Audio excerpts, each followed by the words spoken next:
Bom, boa noite a todos. Sempre tenho a sensação de que é muito mais fácil enfrentar 100 mil pessoas no estádio do que estar aqui, mas estou aqui.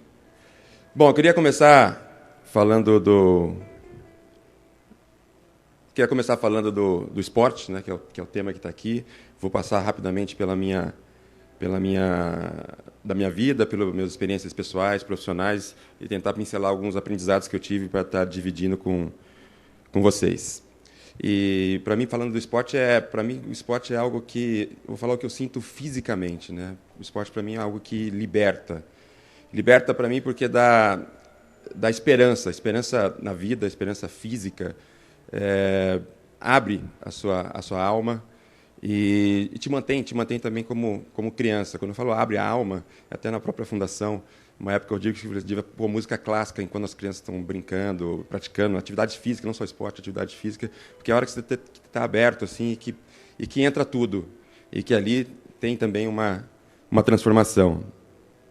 Para falar de mim, tem que falar da minha origem. Sempre tenho muito orgulho dessa origem. Para vocês saberem, o personagem que está aqui, tem outro personagem, irmão também, que é o Sócrates, que está ali, que é o segundo mais alto, que são personagens conhecidos, mas os outros irmãos também. Mas de onde vieram esses personagens? Então, rapidamente, resumindo aí a vida do meu pai, e também um pouquinho da minha mãe. Meu pai era da periferia pobre de Fortaleza, teve que largar a escola como tantas crianças brasileiras, até largar a escola no primário ainda. Ele foi autodidata, ninguém sabe explicar por quê, autodidata. Ele começou a crescer na carreira fazendo concursos, porque ele gostava de ler, gostava de estudar, ele viu que isso era a maneira dele de crescer. Foi vendendo rede para sobreviver para Belém, mas continuou crescendo na carreira. Quando conheceu minha mãe, se casaram. Foi para o interior do Pará, trabalhando ainda como funcionário público.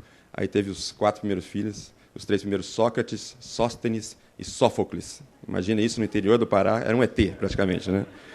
Depois Raimundo, Raimar e Raí, eu sou o último, graças a Deus. E esse personagem voltou para Belém ainda sem nenhum diploma, e lá ele fez um concurso federal, foi o único que passou sem diploma, e foi transferido para Ribeirão Preto, onde eu nasci. E ele, com 6 filhos, 50 anos, voltou, era a única frustração dele, voltou para a universidade, fez ciências contábeis, economia e direito. Que exemplo! E a minha mãe, para não deixar sem uma historinha, ela, quando o primeiro emprego que ela pediu para escrever, o cara falou assim, precisa ter datilografia. Ela falou assim, mas eu não tenho experiência. Então não vai dar. Então como é que você... Isso aqui está com 91 anos, minha mãe, viva. Como é que eu posso ter experiência se não dá uma chance? Me dá um mês. Bom, no final de um mês estava contratada. Desses 2 personagens nasceram esses 6 filhos. E aí está a minha escola, queria falar um pouco isso. Na minha escola, onde tive... Meu pai, já com o 6º filho, tive a oportunidade de ter um privilégio de estudar numa escola onde tinha espaço para esporte, para cultura. E queria que vocês soubessem hoje, que estou trabalhando bastante nisso, sei alguns números, que no Brasil, o país da Olimpíada, 30% das escolas no país não têm professor de educação física e só 20% das escolas do Brasil públicas têm espaço para esporte. Aí eu tive o privilégio de ser o teu irmão Sócrates. E o que me trouxe? Quando eu comecei o esporte, eu tinha 2 coisas. Ou eu encarava a pressão de ser irmão do Sócrates, muito jovem, de ter que vencer aquilo, ou eu tinha que parar. Então, aquilo me viciou em ter desafios fortes pela frente. E o esporte, mais esse desafio do Sócrates, me fez uma pessoa viciada em desafios. Aí passei pelo jovem ali. Você vê como o esporte faz bem? Eu estou com 64 anos e...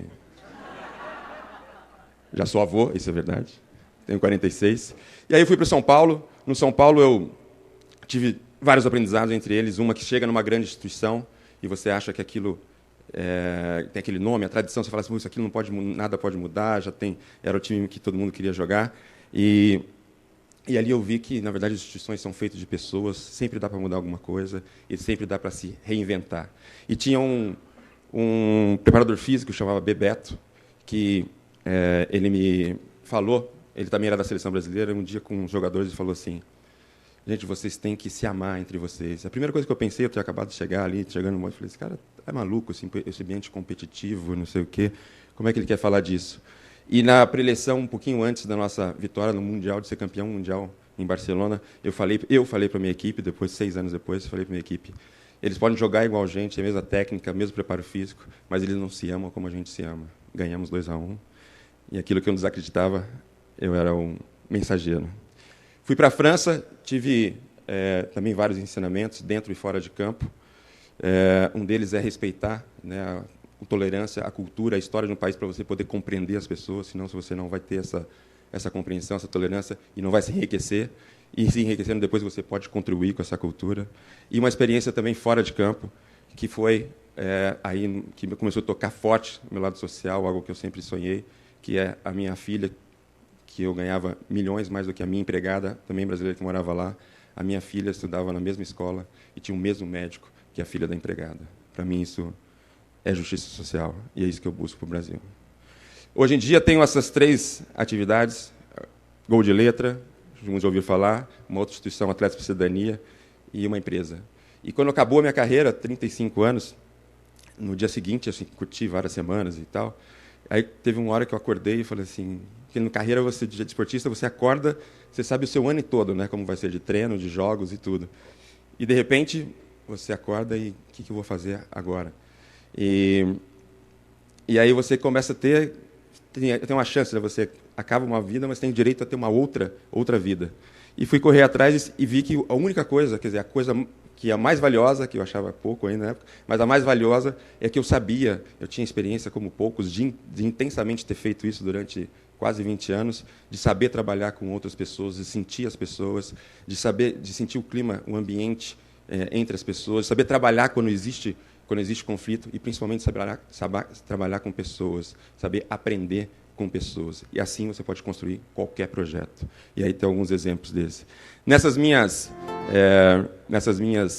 exercícios aí por outros campos, aqui no futebol, fiz também um curso de filosofia. E aí uma história rapidinho, também um aprendizado da minha vida. E nesse curso de filosofia eu estava estudando algo sobre o tempo, né, o que é o tempo, a ilusão do tempo. E aí eu aprendi no futebol também, no esporte, nessa interação com outros públicos, né, entre classes, aprender muito com pessoas simples. E eu estava estudando filosofia e aí fui para a Bahia uma época, aí peguei um táxi para ir para o aeroporto, tinha um evento em São Paulo. No táxi, né, eu estava com aquela coisa do tempo na cabeça, o taxista me falou assim, aí, eu estava falando, pô, passou rápido esse tempo e tal, ele falou assim, a vida é um instante. Eu falei, pô, cara, é um filósofo, né, baiano. Aí pegou o avião, cheguei em São Paulo, peguei outro táxi para ir para o evento. Aí a gente estava lá conversando sobre várias coisas. Estava indo num evento que o São Paulo ia homenagear os ídolos do passado, também com tempo. E aí o taxista chegando lá, ele falou assim, aí, nós somos o que construímos na vida. Pô, é outro filósofo completamente diferente.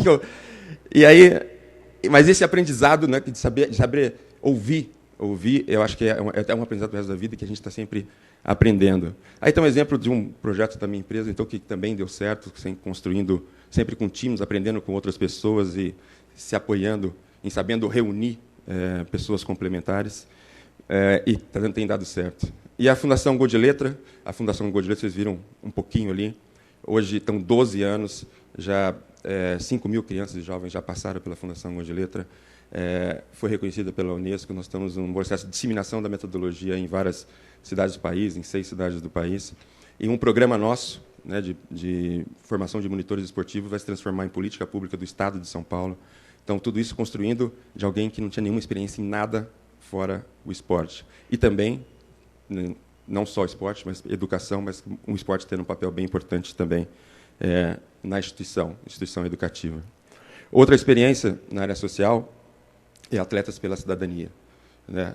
Aquela Gol de Letra é ação nas comunidades, ação de desenvolvimento comunitário. Aqui é uma ação política, que também eu iniciei, que reúne hoje mais de 50 atletas de alto nível, e pela primeira vez no mundo, uma ação pioneira, reúne 50 atletas de alto nível, que já representaram o Brasil, que estão de diversas gerações diferentes, de modalidades diferentes, homens e mulheres, de todos os tipos de atletas, se reunindo para pensar a política pública, a política nacional de esportes, né, de como a gente pode pôr o esporte a tudo que pode, e não aquilo que a gente viu nos números que a gente tem das escolas. Então, da oportunidade que eu tive, poder construir isso com esses outros atletas e também, obviamente, com todos os parceiros. A gente também até colocou como objetivo estar dobrando a atividade física no país. E o que a gente precisa para isso? Mobilização e vontade política. Eu deixo aqui a pergunta, que é como você se reinventa. E, para acabar essa minha participação rápida, eu preparei alguma coisinha aqui, mas eu queria falar que essa reinvenção, eu acho que cada um tem que buscar em si. Eu fui obrigado e acho que todo mundo precisa, na verdade, buscar sempre essa reinvenção. Mas a reinvenção não só dentro da gente, mas também nas instituições, como a gente falou, nas instituições grandes ou pequenas, e também no nosso sistema.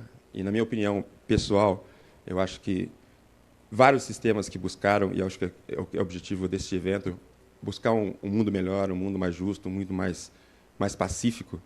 Todas as tentativas, né, de sistema para buscar isso, a sempre esbarrou em uma coisa, que tem a ver com o nosso instinto, com a nossa natureza, e a gente tem coisas, às vezes, perversas. Né?